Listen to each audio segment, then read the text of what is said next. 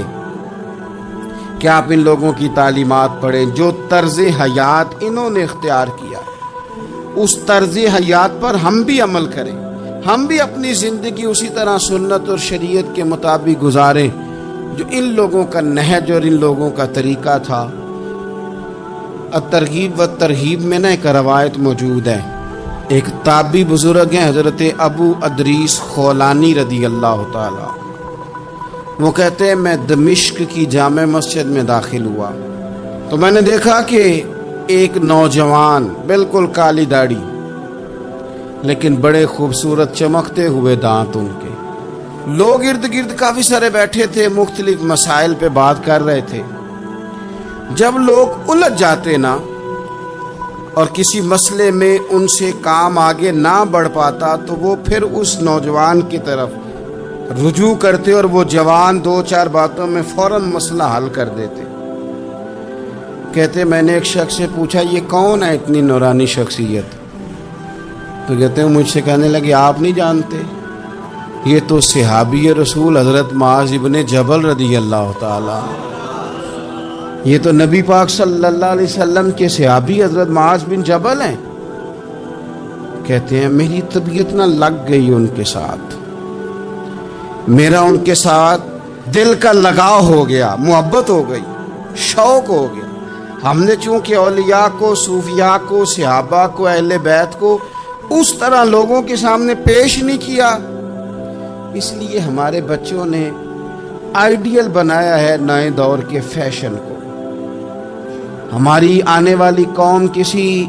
امیر ترین شخص کو آئیڈیل بناتی ہے، پھر وہ سارے غلط ملت رستے اختیار کر کے وہاں تک جانا چاہتی ہے، وہاں جو آدمی کھڑا وہ کسی بھی صورت میں اپنے آپ کو فیمس کر کے دنیا کے سامنے لانا چاہتی ہے، چاہے انہیں کسی طرح